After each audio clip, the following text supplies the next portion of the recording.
Henderson, thanks again for your time. 2 weeks to go before the Commonwealth Youth Games begin here in Trinidad and Tobago. Tell me your thoughts on how things have been progressing.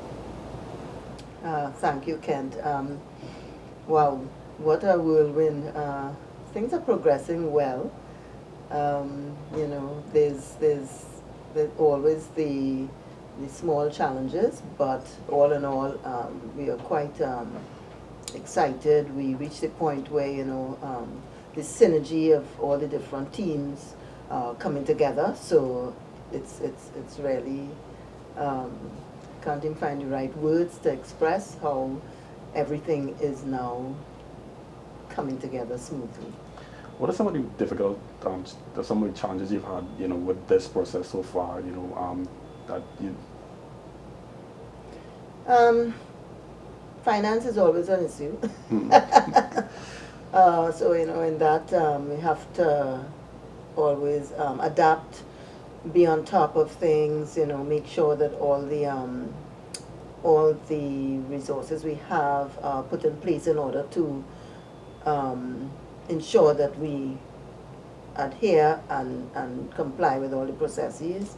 As well, we're very grateful for the sponsors that have come, corporate sponsors who have come on board, because they add that little bit that, or sometimes in some cases a little more than a bit, that really support the cause of the athletes, young athletes, 14 to 18, the whole idea of youth sport, youth in sport development, that whole support from those sponsors. It's important for them, and we appreciate the fact that they recognize the importance for being here in order to being with us and going through the process with us. I know you've had experience with other multi-sport games. How has that helped you, with your approach to what we are doing here in Trinidad and Tobago? Well, definitely the few people who have either been chef, assistant at a games, who have done administration at a multi-sport games, being it Pan Am, CAC, Commonwealth, or even Olympic Games, all of them sort of follow a similar template. But the main thing is, and there's a very extensive process. So the whole thing about is any experience you have with that administration definitely helps you and prepares you for this. The people who, there are not many people that understand because you have so many different sports. We just came back from Central Caribbean, right, CAC, and that is, 36, 40 sports. Just think about the number of sports per country in each sport, the number of athletes per sport per country in each sport at each venue. You understand? It's a magnitude of operations. So ours is just 7 sports, and thank God we have gotten thankful for all the volunteers, 1,800 to 2,000 volunteers who have stepped up to actually support the cause. They make it all worthwhile for executing those areas that we need to have necessary for the games. So, well, definitely it helps, but it's getting them to understand that process. And you mentioned the volunteers. How happy are you with their reactions? To doing something to service for country. Oh yeah, extremely pleased, because I have been a volunteer my entire life, so I totally understand the importance. From just volunteering in road races, that's where I started in 1990s when Trinidad and Tobago Road Runners Club and Athletic Central started to do road events.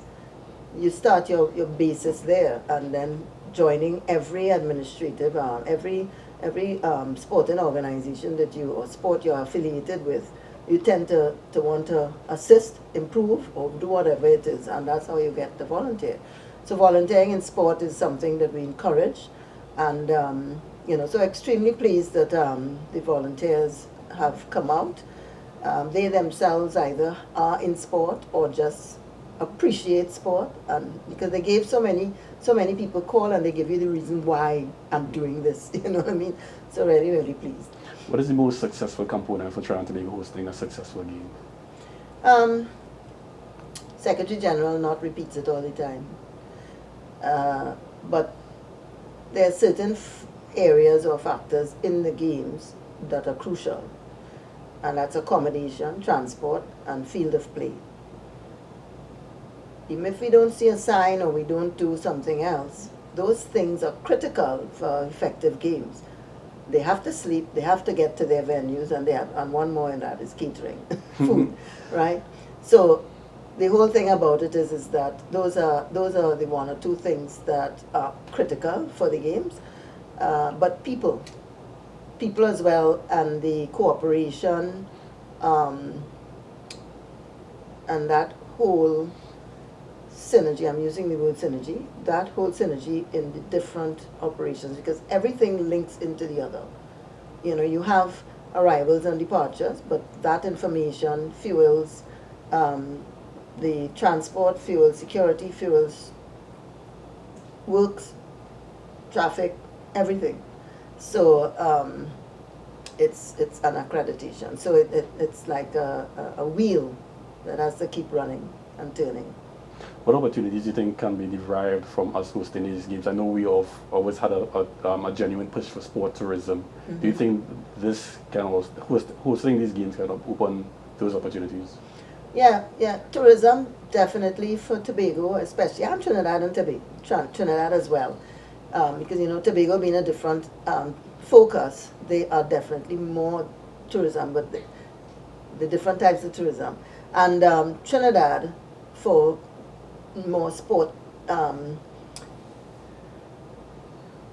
Let me just say tourism, both sporting, both everything. What I wanted to say and add was that other than the regular tourism, there's the whole idea that yes, Trinidad and Tobago was being looked at as a sporting industry, commercial, you know, the facilities and appreciating that this small country can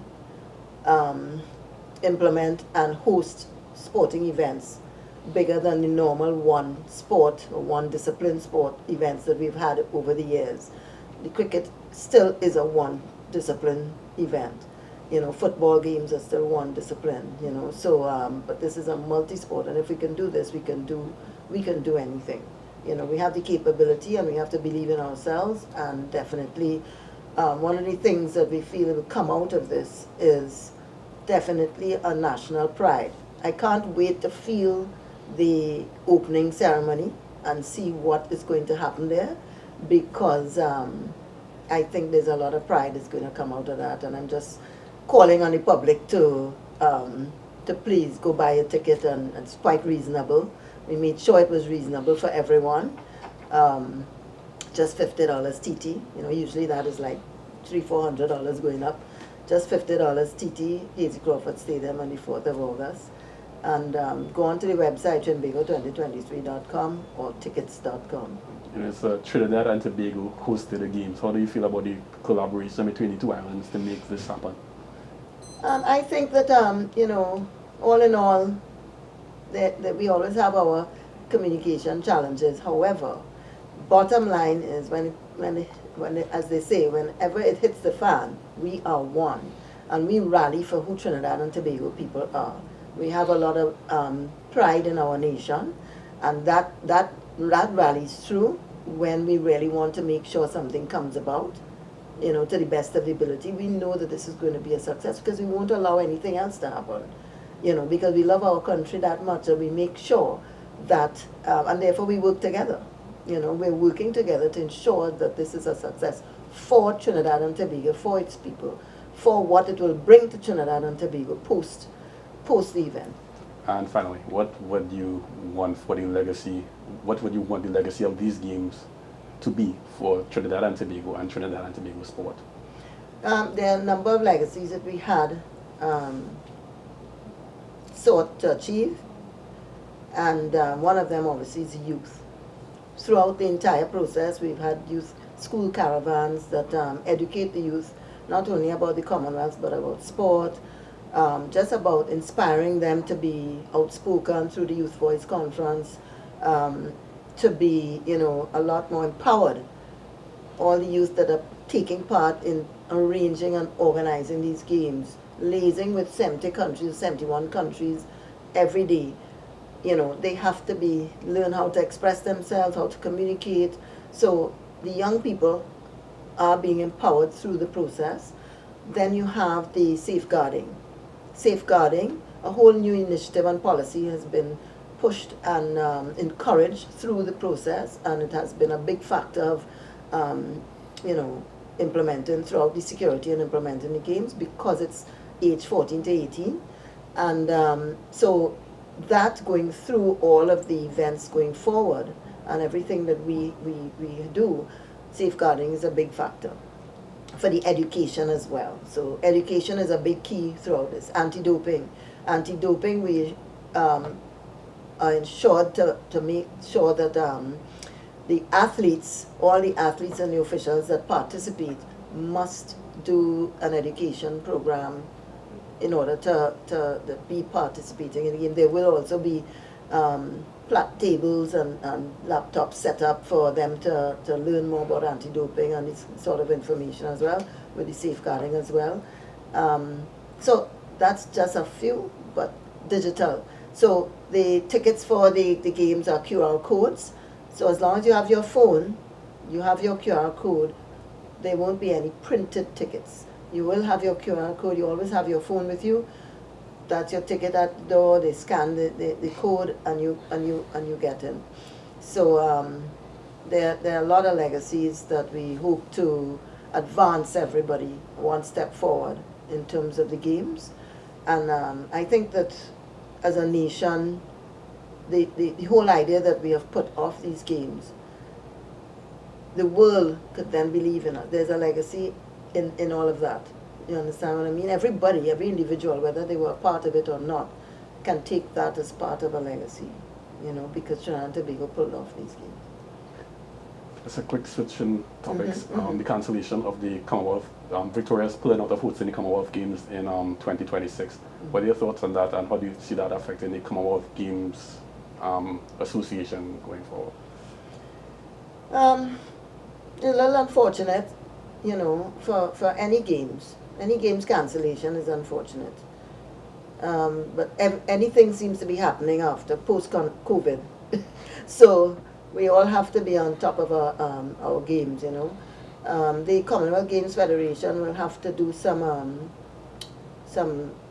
analysis to figure out, what went wrong there.